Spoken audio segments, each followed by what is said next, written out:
કેન્દ્રમાં અને ગુજરાતમાં ભારતીય જનતા પાર્ટીના શાસનને કારણે ખેડૂતો પાયમાલ થયા છે, દેવાદાર થયા છે. દેવા નાબૂદીની વાત તો રહી, પણ અનેક પ્રશ્નો વીજળીના થાંભલાઓથી માંડીને જમીનોને માટેના, યુવાનોની બેરોજગારીનો પ્રશ્ન હલ કરવાને બદલે પરીક્ષાઓમાં ગેરરીતિઓ થાય, પેપરો ફૂટી જાય, કાયદો અને વ્યવસ્થાની સ્થિતિ મોંઘવારીએ માજા મૂકી હોય અને કેન્દ્રની સરકાર જે પ્રકારે અમેરિકા સાથેની ટ્રીટીની વાત આવે છે તેના કારણે ખેડૂતો પાયમાલ થઈ જશે,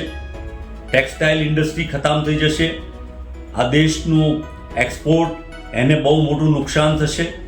અને આર્થિક રીતે આ દેશ પાયમાલી તરફ જ્યારે જઈ રહ્યો હોય ત્યારે ગુજરાત પ્રદેશ કોંગ્રેસ સમિતિ દ્વારા જન આક્રોશ યાત્રા જે સમગ્ર ગુજરાતમાં ફરી છે અને 16મી ફેબ્રુઆરીએ 1 વાગે ગાંધીનગર મુકામે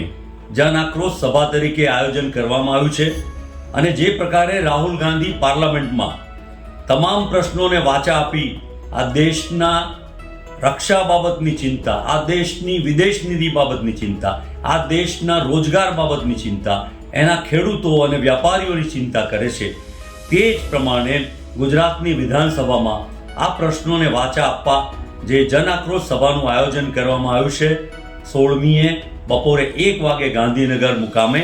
આપ સૌને ગુજરાતના પ્રજાના, યુવાનોના, મહિલાઓના, ખેડૂતોના પ્રશ્નોને વાચા આપવા માટે, તેમની પડખે ઊભા રહેવા માટે આપ સૌ હાજર રહેશો, મોટી સંખ્યામાં હાજર રહેશો એવી આપ સૌને મારી નમ્ર અપીલ છે.